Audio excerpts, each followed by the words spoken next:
Eu começo com o professor Moisés. Eu sei que eu estava lendo agora umas últimas pesquisas sobre a questão da polarização, inclusive na semana passada, e o que me chamou a atenção é que há uma parte considerável dos pesquisados, não vou dizer do eleitorado, mas vamos falar dos pesquisados, que não estão satisfeitos com essa polarização. Um número muito grande, um número intermediário, que não é nem grosso modo lulista, apesar que eu não gosto do ista, e muito menos bolsonarista, também não gosto desse tipo de definição. E que quer uma outra coisa, inclusive há uns cortes na pesquisa interessantes, de idade, de escolaridade, que é bastante interessante. Salvo engano, foi a Quest que fez, e junto com a participação da USP, do Pablo Hortelano, acho que, se não me engano, foi isso. Aí eu vi primeiro no Globo, depois eu fui ler a pesquisa na íntegra.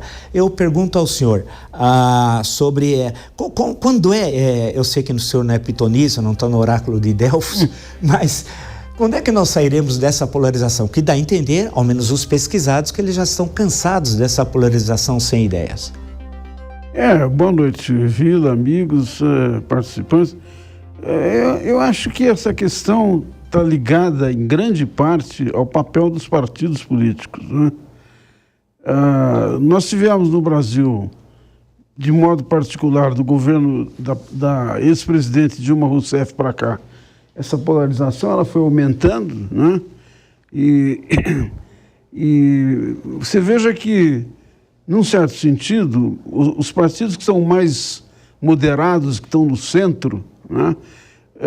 Ao invés de concorrerem, entrarem na competição e dessa maneira oferecer alternativas, na maior parte dos casos, né, eles se preparam para, de alguma maneira, se beneficiar, se beneficiar do governo que vença as eleições.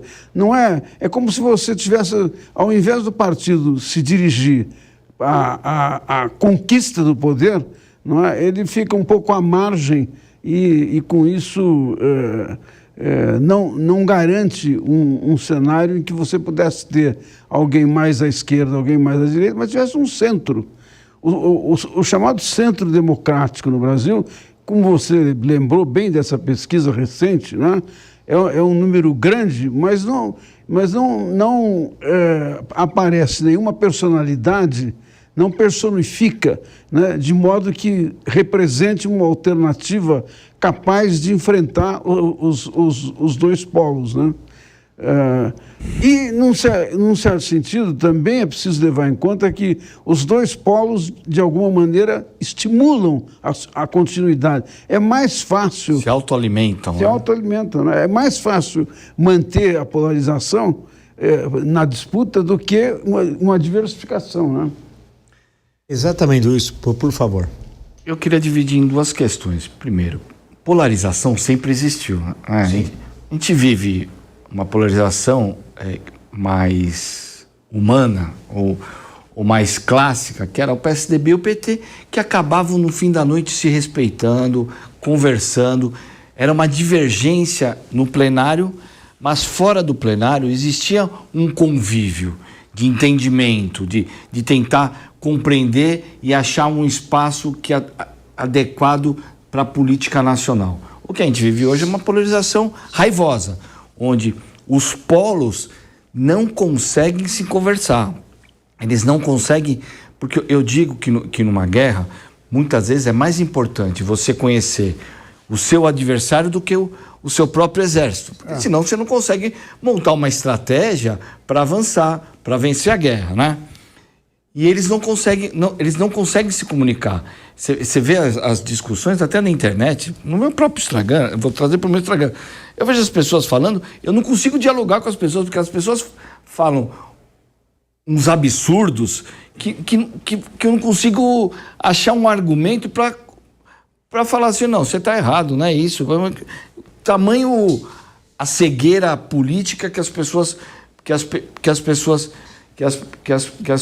vivem hoje. E isso leva, muitas vezes,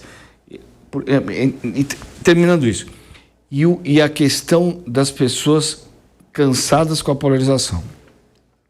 Primeiro, parte delas, eu sou sócio de um instituto, que é o Real Time Big Data, parte delas não é só a canseira dessa briga, da discussão.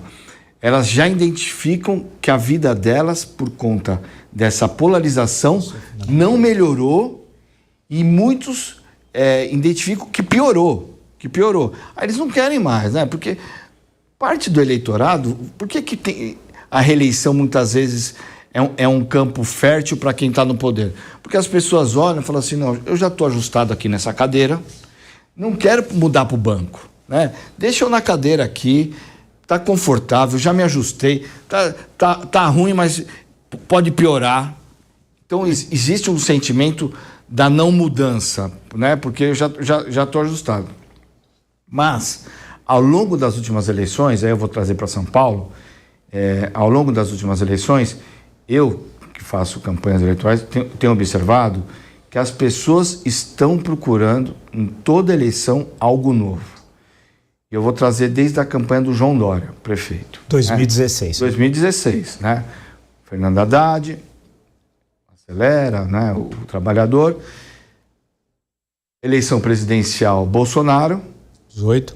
Outsider, não era outsider, mas era um deputado de segundo escalão. Era um inside com características de outsider. É curioso, diferente. É verdade. Todo mundo apostava numa eleição Geraldo Alckmin, que tinha muita estrutura, tinha mais nome, tinha mais coligações partidárias, que dava mais tempo de TV, e o cara funcionou. E essa última eleição, o Pablo Marçal. Ou seja, os eleitores, ao longo de todas das últimas eleições, têm procurado algo fora da caixa, né?